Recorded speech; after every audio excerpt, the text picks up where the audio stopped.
on my Michael Sands channel. This is just a compilation sequence of everything from sort of start to finish on ideas for sitting, postures for meditation, as well as covering a few things about breath and preparation beforehand. So this is a midday sequence, so it's a little bit different. So normally meditation is best if you start early in the morning, before sunrise, and after your body's had the food and everything digested, and there's no interruptions.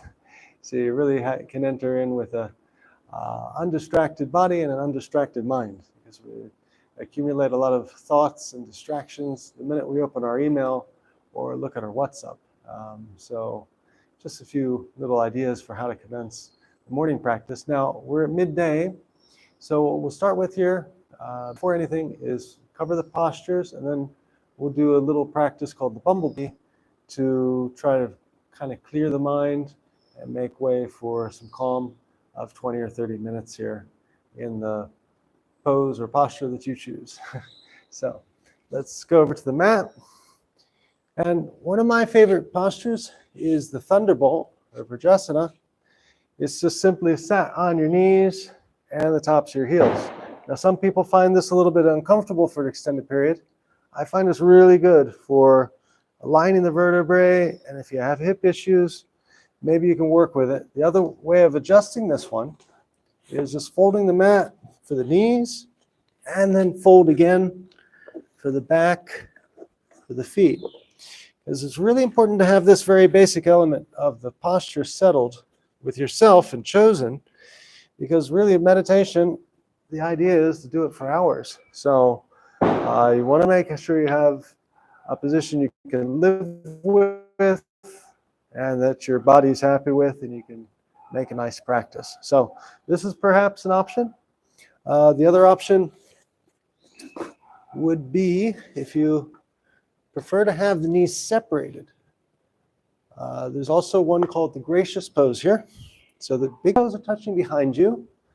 And then you always want to be rooted in the ground with meditation. So at all points touching, to say nothing floating above. Now, as it were, with my hips, I'm just a hair above touching my glutes to the floor. So, solution.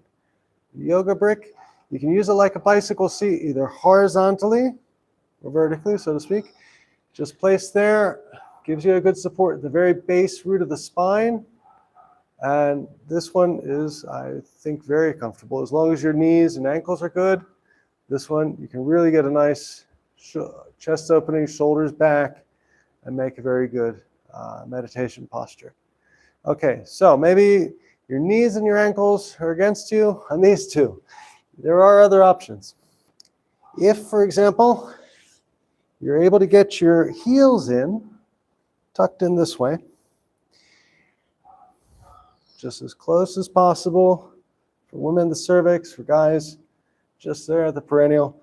This is called the Siddha or Siddha Yoni pose. Now, if your knees don't touch because your hips are a little tight, another trick with a brick. You can put it there behind you horizontally. As long as you're not swaying or moving and you're grounded, this one's quite nice as well, because you have now you're rolled forward just a little bit to be on the knees, full contact, base to the spine, full contact. And again, this is a sustainable position for some time, at least a half hour. If you start going for longer sessions of practice, then this is one to consider. So now, that said, perhaps you still are not there with either of those. There is another method. You just, with the knees, legs crossed, shins crossed, you can use a strap. Maybe it's just not comfortable. Have your knees open. Well, you can use the strap, just tie it off, find a spot that works for you. And, again, the key is here to make meditation accessible to as many people as possible. So this is also acceptable. Unfortunately, it has the disadvantage of the knees not touching, but you do get the ankles, feet, the base of the spine, and you can still put your fingers up here for a mudra or hand gesture to complement a prolonged time here as well.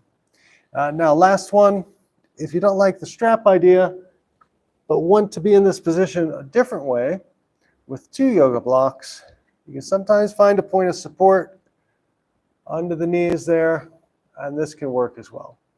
So, okay, I think we've covered yoga postures pretty well. Now let's go through a sequence. We'll start with the bumblebee breath that I just mentioned a moment ago. I'll be here in thunderbolt position.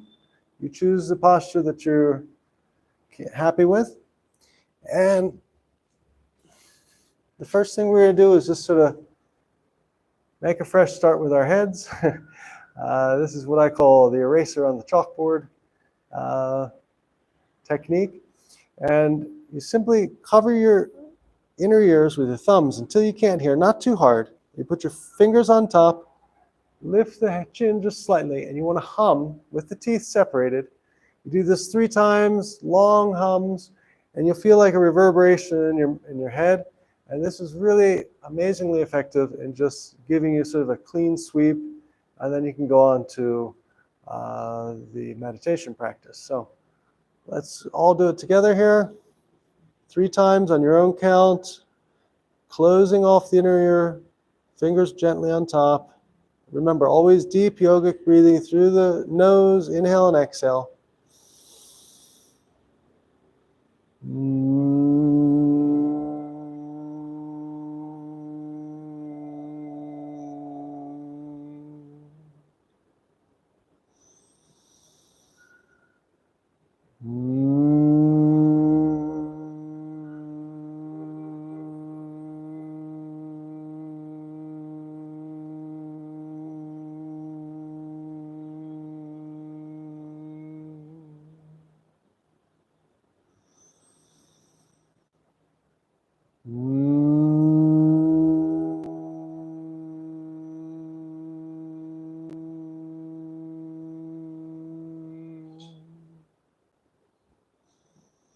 And now just gently removing our hands. Let's raise our hands to our heart with a single Om to sort of start the sequence now for meditation.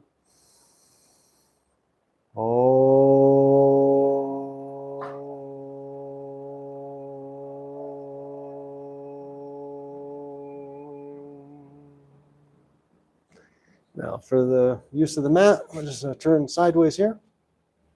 And we'll just do what I call thunderbolt salutations. You can do this in any seating posture that I showed you previously.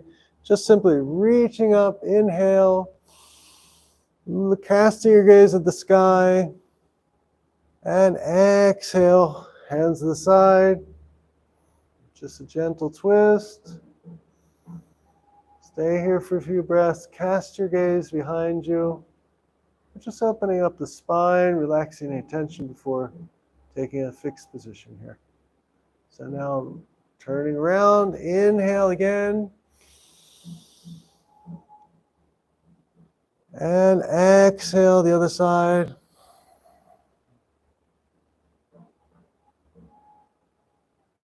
Again, a few breaths here. Calm, gentle.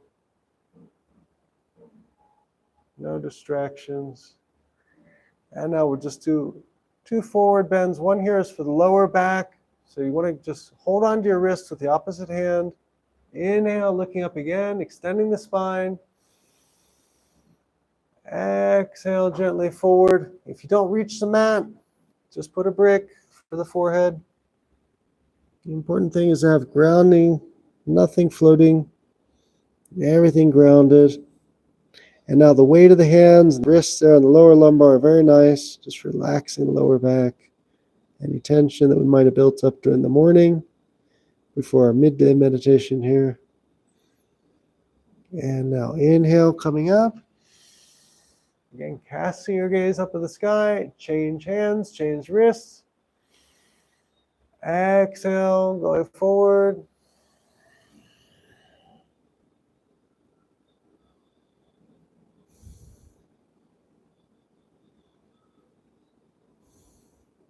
A few breaths here. Just slow it down. Be calm. Be in the present. Enjoy a little time for yourself here. And now the next inhale coming up. And you might want to remove the brick if you're getting a little bit more opening. You can make it to the mat with your forehead. Lace the fingers together. Pull the shoulder blades together. Open your chest. Anahata chakra. Casting a gaze up to the sky.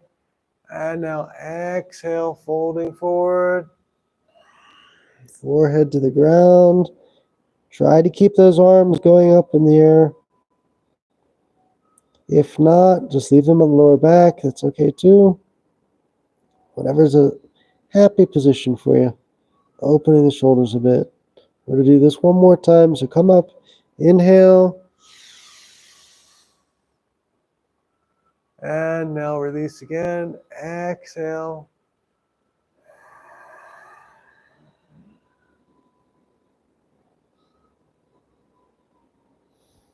Stay here for a few breaths.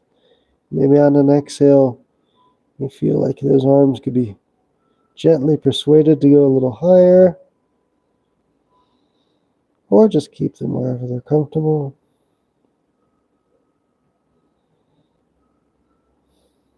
Next inhale coming up. And release. Okay. Now from here, we're just going to do alternate nostril breathing, but without retention. So you want to take your thumb and place it on one nostril, and your forefinger and middle finger there in between the eyebrows of the third eye. The ring finger you'll keep free. And we're going to do 5 breaths in and out slowly, just through one nostril. And then after that, we'll just be changing. So using the ring finger, pressing the opposite nostril now, and 5 times with the thumb lifted. Inhale, exhale, slowly, calmly, just a nice breath. And then when you're finished, if you finish before me, or if I finish before you, just stay seated wherever you are. Calm yogic breathing with the eyes closed.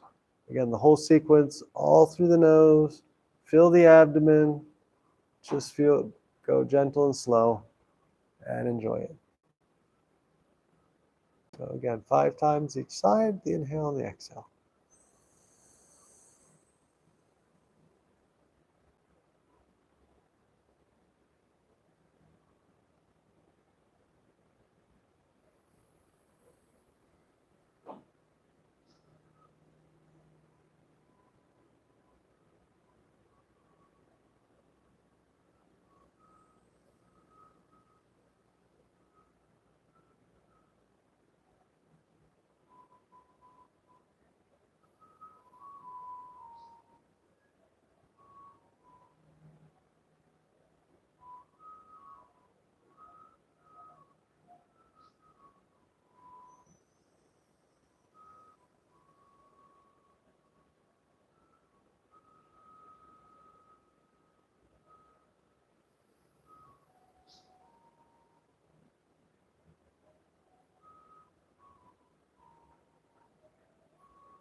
Okay, when you're finished, try to maintain your eyes closed if you can. And if you happen to have a yoga brick or a cushion or something nearby, make your way to face up in Shavasana.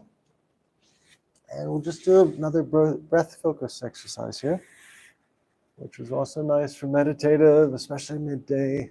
Just brings our mind back to our breath. I sort of call this one brick breathing.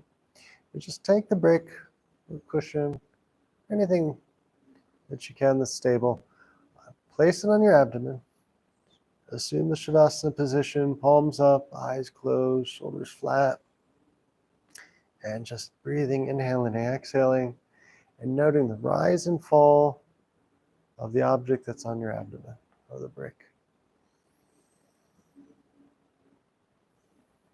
Stay here for a few minutes.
And on the next inhale, remove whatever you have on your abdomen. Gently open your eyes, move your fingers and your toes. Hands both to one side, coming up. And here we go. I don't know if anybody heard the tapping sound earlier, but that actually was the red-headed woodpecker here at Arana Echo Lodge and Yoga Retreat that I put up on this channel on the YouTube Shorts. This guy comes around, I guess, every morning around 11 a.m. sharp as a beak and pecks on the metal wooden frame. I'm not sure if he's making music or if he thinks he's really going to get some food out of that. But anyway, it's an interesting thing. I mention this because when you have sounds of nature, sometimes you can think of them as a distraction.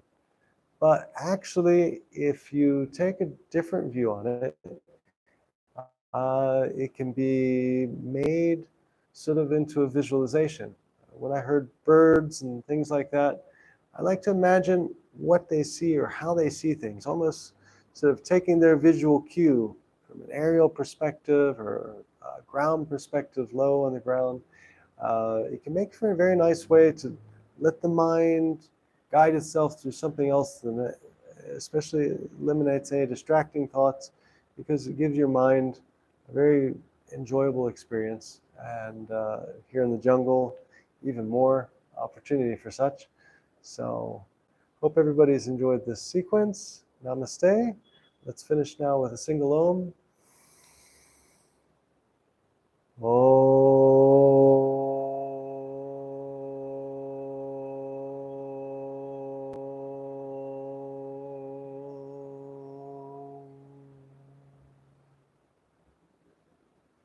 Thanks again for joining. I hope you can share some time here in Ella, Sri Lanka. It's a very special place for yoga and meditation. And have a great day. See you soon.